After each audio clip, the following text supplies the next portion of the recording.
They said he was just a quiet rancher, the kind of man who spoke only when the wind had something to say.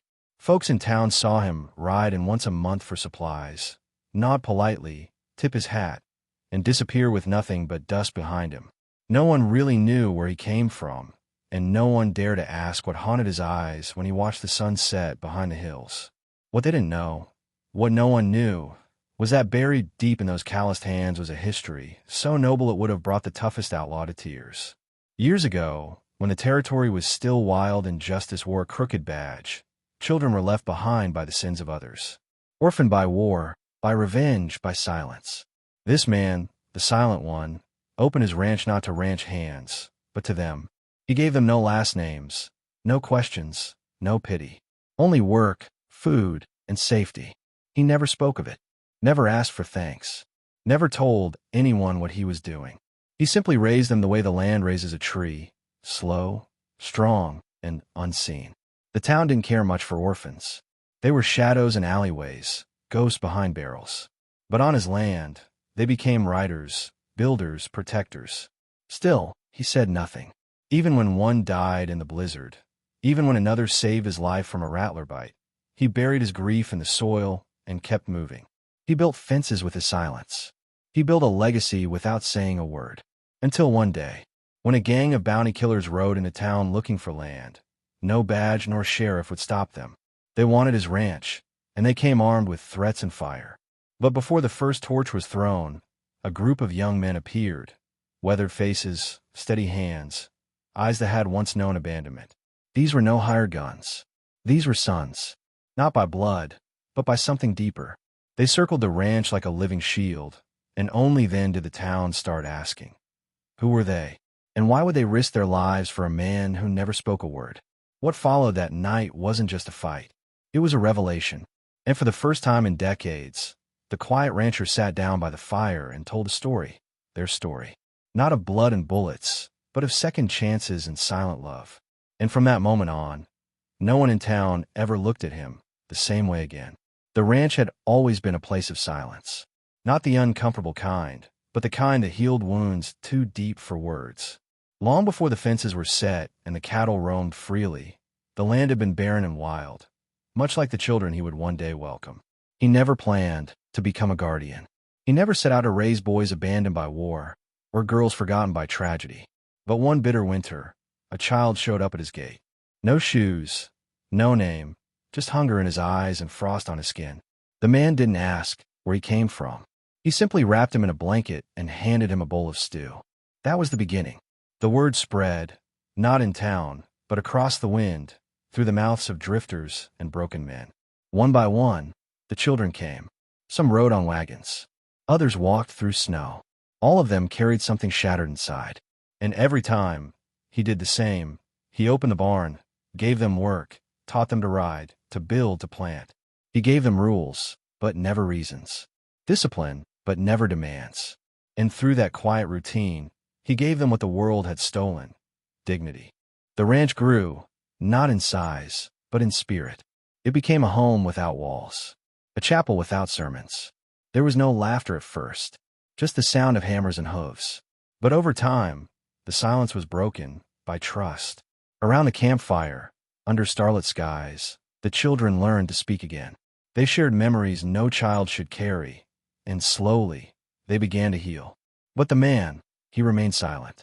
He listened, nodded, and worked beside them. That was his way of saying, "You matter." Even when the townsfolk noticed more boots at the supply store, more hands at harvest, they never asked questions. They assumed the man had hired help. No one thought to ask why the boys never left the ranch, or why some came in the dead of night. They never saw the fear behind the children's eyes, or the relief when they were handed a saddle and told to ride. The man protected their stories by never telling his. In a world quick to judge, his silence was their shield. But not all stories stay buried. Years passed. The children grew into young men and women. Some left to start lives of their own. Others stayed, their loyalty rooted deeper than blood. And even as the ranch prospered, the man remained in the background, watching his once broken family ride tall across the plains. His voice never changed. His hands never softened. But there was something in the way he looked at them, something proud, something unspoken. Then came the drought. The land cracked under the weight of the sun. Crops failed, cattle grew thin, and even the old well began to whisper of its end. The town turned inward, protecting what little it had. But on the ranch, the man worked harder. Not for profit, but for them. He cut his own rations in half. He traded his horse for grain. He taught the young ones how to find water where others saw dust. Through sweat and struggle, he reminded them that hardship is the forge of men. It was during this time that he faced his first challenge, not from nature, but from greed. A wealthy land baron, new to the territory, saw opportunity in the man's silence. He offered gold for the ranch, pretending it was generosity. But the man said nothing, just turned away. The baron returned days later with papers and threats. He didn't understand why this old man would refuse such an offer. He didn't see what the land truly held. It wasn't cattle or crops. It was legacy. Frustrated, the baron took matters into his own hands. He hired riders, guns for rent, hearts for sale. They weren't lawmen, just men who confused power with justice. They rode through the town, loud and cruel, promising the ranch would be theirs by the next full moon. The townsfolk, too afraid to interfere, looked the other way. But behind those hills, at the edge of that sacred land, a fire was already building, not of revenge, but of remembrance. The young men who once came as orphans were now grown. Some lived in nearby towns.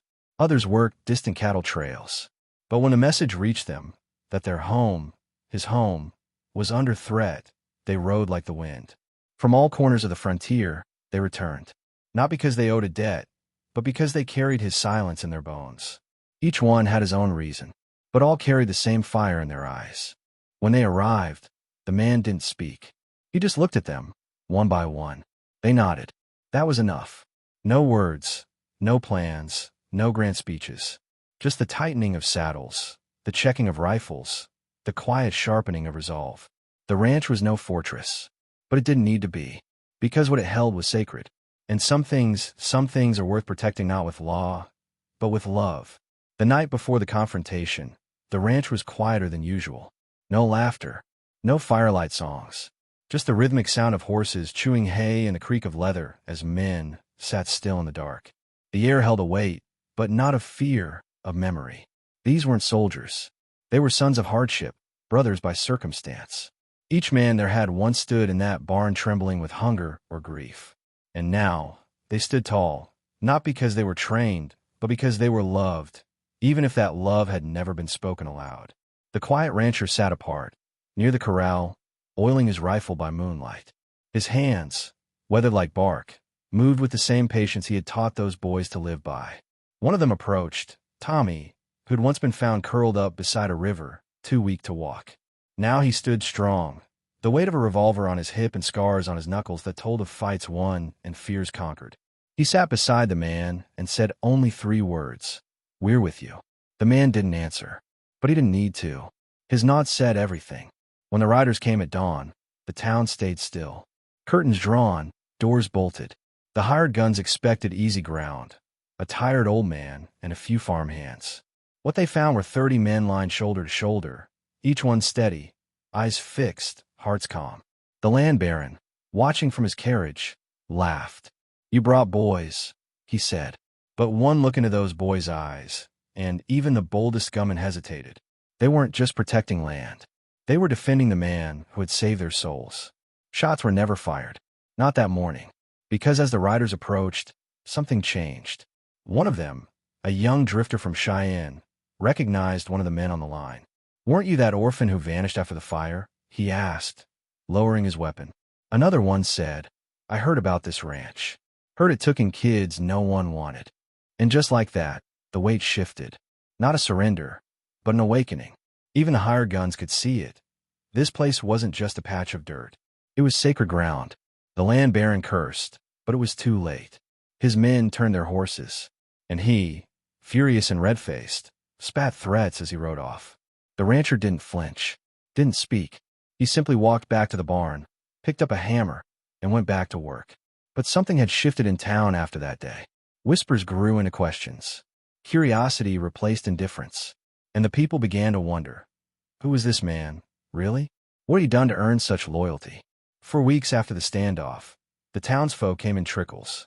First the general store owner, then the blacksmith, They brought small gifts, tools, seeds, horseshoes, not out of pity, but respect. And each time, the rancher accepted them the same way he had given help all his life, quietly, gratefully, and without fanfare. No one ever got a full story from him. Just small nods, a faint smile, maybe a short tale about how a boy once planted corn too close to the river. That was as close to the truth as they ever got. But one day, something changed. The preacher's wife brought an old journal she found at a burned mission near the canyon. It was water-damaged, but inside were notes, names, sketches of children, and in the margins, over and over, one name, Elias. That was the rancher's name. And next to it, a single phrase written in different hands. He gave me my life. One boy had drawn the ranch's barn. Another wrote about learning to ride. A girl wrote, he never hugged me, but he never left me. The preacher read some of it aloud at the town square, not as a sermon, but as a tribute. And when he finished, there wasn't a dry eye.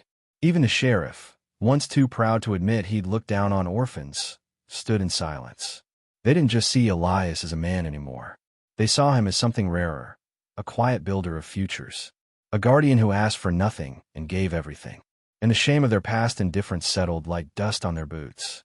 From that moment, the ranch was no longer isolated. Townsfolk began sending their sons to learn from Elias, not for pay, but for honor. He taught them how to mend fences, shoe a horse, respect a storm. But more than that, he taught them how to carry weight without complaint, to listen before speaking, to protect without pride. And slowly, his legacy grew, not in gold or buildings, but in the character of the next generation. The man never stopped working. Even in his late years, he was first to rise and last to rest. The younger men offered to take his load, but he always shook his head. The land gave me purpose, he once whispered to a young girl he was teaching to carve saddle straps. I don't lay it down till it lays me down. And in those few words, he said what decades of silence had never fully revealed, that his love was in the doing, not the telling. Years rolled by, and with them, the seasons painted the ranch in golden harvests, silver frosts, and summer storms. Children born to the once orphans now played in the same fields where their parents had learned to work and hope again. They chased chickens, climbed fence posts, and listened wide-eyed to bedtime stories about a quiet man who never raised his voice, but somehow changed everything. And though Elias never claimed the title, everyone in the valley began calling him grandfather, even those who'd never been held his arms. The town, once a place of judgment and hush gossip, had transformed. Where once they ignored the orphans, now they sent their own troubled boys to the ranch, hoping the old man's silence might teach them more than any sermon could. And one by one, they learned, not just how to ride or build, but how to stand, how to face life without running. Elias didn't speak much, but when he did, his words came from a well dug deep, each one soaked in the kind of wisdom you only earn through pain. One winter, Elias fell ill. He didn't complain. He never did. Just worked slower, leaned more on his cane, and spent longer in the barn staring at the sky. The doctor came from town, urged him to rest. But Elias only chuckled softly and said, "If I lay down too long, the land will think I quit." Still, word spread, and the ranch began to fill, not with mourners, but with family. Sons, daughters, grandchildren of every skin, size, and story came back, drawn by a man who had given without asking. They didn't cry in front of him. He wouldn't have liked that. Instead, they fixed every broken gate, oiled every saddle, res-tacked every bale of hay. They turned the ranch into a living tribute, not a funeral, but a festival of sweat and remembrance. The children painted the barn red again, just like it was in the beginning. The older ones sang around the fire, and Elias watched it all, eyes glistening but proud, the firelight dancing over decades of quiet sacrifice etched in his face. Then one evening, as the sun set behind the hills, just like it always had, Elias called 3 of the oldest boys to his porch. He handed each a key, one for the barn, one for the house, one for the gate. "Don't lock people out," he said. "Just teach them how to stay." And with that, he closed his eyes, not in sorrow, but in peace. For the first time, the ranch didn't fall silent. Instead, it breathed, lived. And under that vast western sky, the legacy of a man who had never sought glory became the root of a future that would never forget. After Elias passed, no one claimed to fill his boots. No one even tried. But every soul he had once saved took a piece of his spirit and carried it forward. The ranch became a place of learning, healing, and restoration, not just for orphans, but for any heart cracked by the hard winds of life. Travelers stopped by and stayed. Widows found comfort among the animals. Lost men found reason again behind the plow. The silence Elias had once worn like armor now echoed as a song throughout the land. Stories began to surface, tales he never told. A sheriff from a border town spoke of how Elias once intercepted a gang to save a child. A wandering priest said Elias once gave his last horse to a wounded fugitive and walked 2 days home. No one knew how he had done it all. The pieces were scattered, like fragments of legend. But together, they formed a picture too large for one man, unless that man had a heart the size of the horizon itself. And still, the ranch never asked for payment. The gates stayed open, just as Elias had wanted. A small wooden sign was carved above the barn. Home is where someone waits without asking why. It became more than a motto. It became a calling. Young men who once thought of themselves as broken came to teach. Women who had known nothing but sorrow came to sow. And through it all, Elias's name was spoken not with pity or reverence, but with warmth, as if he were still walking among them. Every year, on the anniversary of the day, he opened the ranch to the first child. People gathered, not for speeches or ceremony, but to work the land. Together, with sweat and stories, they honored him. Some brought their children. Others brought the memory of those who had passed. And as the sun fell and the stars rose above the quiet hills, a fire was lit in the same spot Elias once sat. They didn't say prayers. They just sat in silence. Because in that silence, they felt him. And perhaps that's the truest measure of a man, when his words are remembered not for their volume, but for their weight. Elias never spoke of the orphans he saved. He didn't have to, because in every seed sown, every fence mended, and every life restored under that western sky, his story was still being told, without pride, without noise, but with power enough to echo through generations. Long after his passing, travelers passing through the region still asked about the old man who ran the ranch without kin. They'd stop at the local saloon or the blacksmith shop, and always, someone would tell them, that wasn't a ranch. That was a resurrection. No one said his name first. They didn't have to. The stories always started with he once walked 40 miles in a storm to return a lost child. He once gave a stranger his coat, then stitched another from scraps. He once taught a blind boy to rope cattle by sound. The stories never ran out. Some doubted them, outsiders who couldn't believe such things could be true. But then they'd visit the ranch and see it for themselves. The way the land thrived despite drought. The way children played without fear. The way every man and woman there treated each other like they shared the same blood. And there, hanging in the main house, was an old photograph. Faded, cracked, nearly torn. A group of boys and girls, all muddy and smiling, with Elias in the center, stone-faced as always, but eyes lit like embers. In time, a writer came through, hoping to turn the legend into a book. He asked questions, took notes, tried to piece together a timeline. But every time he thought he had the story straight, another person came forward with a tale he hadn't heard. A small kindness, a forgotten sacrifice, a miracle no one had mentioned. Eventually, he put down his pen and said, I could write 10 books and never capture half of it. And the townsfolk just nodded, because they knew some things are meant to be lived, not told. Generations passed. The faces changed, but the spirit remained untouched. Young ranch hands still arrived at the gate with nothing but dust on their boots and sorrow in their hearts. And every time, the gate was open. Every time, someone was there to say, you're home. Because Elias didn't just save orphans. He taught others how to do the same. His way, quiet, consistent, compassionate, became more than memory. It became method. To this day, when storms roll across the plains and thunder cracks like gunfire, the oldest men on the ranch tell the children, that's Elias, checking the fences. And when they laugh, it's not superstition, it's gratitude. Because even in death, he remains the foundation beneath their boots, the whisper in the wind, the reason that ranch still stands against every trial. Not because of what he said, but because of what he did, over and over, without ever needing to speak. One summer, a fire swept through the southern ridge. Lightning had struck the dry brush, and flames climbed the hill like wolves. The townsfolk panicked, unsure whether the fire would reach them. But the ranch hands didn't wait. They gathered buckets, shovels, and horses. They moved like clockwork, organized, calm, prepared.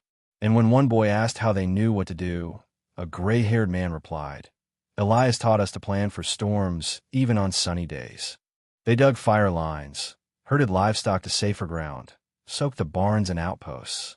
Not a single structure was lost, not one life. And when the townspeople arrived after the danger had passed, expecting ash and ruin, they found a ranch standing proud, blackened around the edges, but unbroken. It was a lesson, unspoken as always. When you build something with love, it learns how to survive.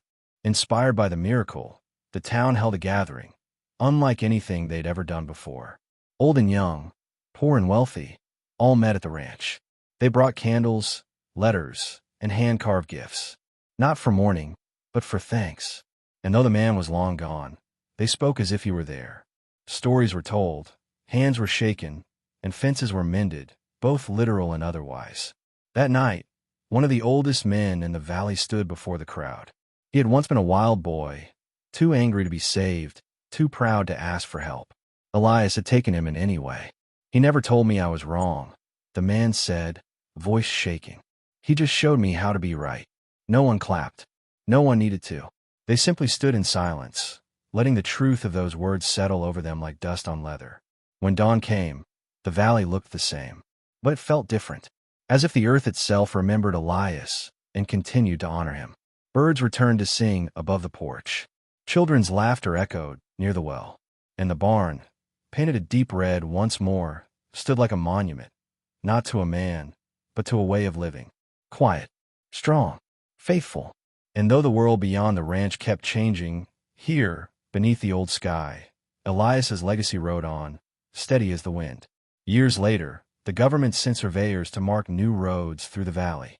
They looked at maps, measured fences, and eyed the ranch as if it were a piece of real estate instead of a living legacy. One man, slick hair, polished boots, suggested selling part of the land to fund a nearby expansion. But before the town could answer, a young woman stepped forward. She was the daughter of one of Elias's first orphans, now grown and firm in her voice. "This land isn't for sale," she said, "not because of what it's worth, but because of who it belongs to." The ranch wasn't guarded by walls, but by memory, by roots so deep, even laws respected their reach. No one in town signed the proposal. Instead, they rallied to preserve it, turned the area into a trust, formed a committee, and made sure the land would stay as Elias left it, open, useful, and sacred. And as officials drove away in silence, they passed a handmade sign on the road's edge. It read simply, "Here, we remember what the world forgets." And they did remember. Every boy who had ever thrown a rope over a calf's neck or learned to shoe a horse passed those skills to the next. But more than that, they passed on Elias's code. Never raise your voice when a hand could do more than a word. Never judge a man before you've ridden a mile in his dust. Never turn your back on someone just because the world did. It became a quiet creed, spoken not in speeches, but in actions. Newcomers often expected to find a statue, maybe a bronze bust of Elias in front of the main house. But there was none. Elias wouldn't have wanted it. Instead, there was a tree, an old oak that grew from a seed a boy once planted in the first year of the ranch. It had seen every storm, every drought, every sunrise over the hills. And beneath its shade, generations gathered to teach, to rest, to pray.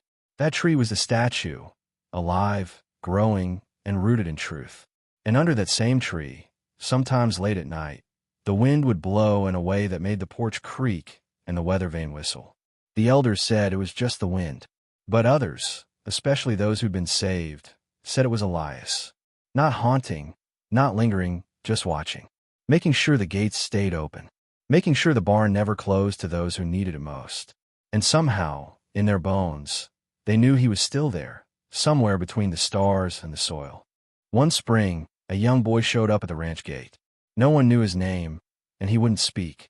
His clothes were torn, his face was bruised, and his eyes held the same hollowness that had once haunted so many before him. The ranch hands didn't ask questions. They gave him food, warm clothes, and a place in the bunkhouse. That night, he slept by the fire, curled up near Elias's old rocker, as if drawn there by something unseen. Weeks passed. The boy still said nothing. But he followed the others, watched closely, and learned fast. He fixed saddles. He swept barns. He helped birth a calf with quiet bravery that earned him a place among the men. Then one morning, as the sun lit the valley in gold, he walked up to the oak tree, placed a small stone at its base, and whispered, "Thank you." It was the only thing he ever said, and it was enough. The ranchers didn't cry. They weren't built that way.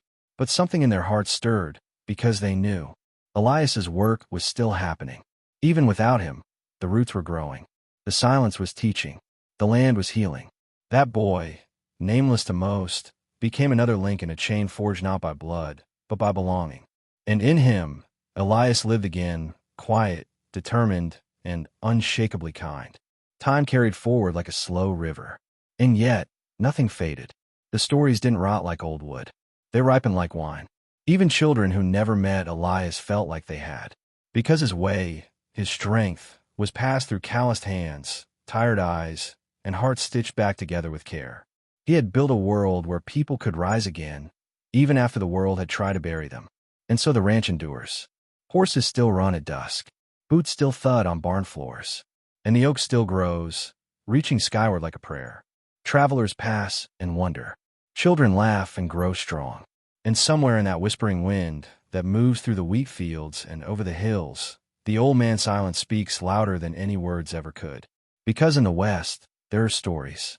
But once in a lifetime, there's a truth so deep, even time bows its head. And this was one of them. In the end, Elias's story was never written in ink or carved in stone. It was etched in the lives he touched, in the calloused hands of boys who became men, and in the roots of a ranch that refused to forget. He didn't save lives for applause. He didn't speak because he didn't need to. His silence taught louder than sermons. His kindness carved stronger than bullets. What he built wasn't a legacy. It was a way of life. And that way still echoes, carried forward by those who once had nothing and found everything under his roof. What Elias showed us is simple, yet nearly forgotten. Greatness isn't loud. It doesn't boast or beg to be seen. It shows up every day. It listens when others turn away. It builds when others destroy. He gave orphans more than a home. He gave them back their worth. And in return, they became his voice. They stood, they protected, and they remembered, because he had done the same for them without ever saying a word. It's easy in this world to seek recognition, to chase glory, to speak just to be heard. But maybe what we truly need is less noise and more purpose. Less pride and more presence. Elias never told the world what he was doing. He just did it. He reminded us that sometimes the quietest people leave the loudest marks on our hearts. And when a man gives everything without needing anything in return, that's not just goodness. That's grace. So if you've been moved by this story, if something stirred inside you while listening, hold on to it. Let it remind you that even in a world full of noise, there's power in stillness. Let it challenge you to build something that lasts. To help someone, not for recognition, but because it's right. And most of all, let it remind you that even the smallest act of love, offered silently, can grow into something generations will never forget. If this story meant something to you, don't let it stop here. Subscribe to the channel for more stories that speak to the soul. Leave a comment and tell us what touched you the most. And if you felt the weight of Elias's silence, share this with someone who might need to hear what words can't always say. Because sometimes, one quiet story can change the way we live forever.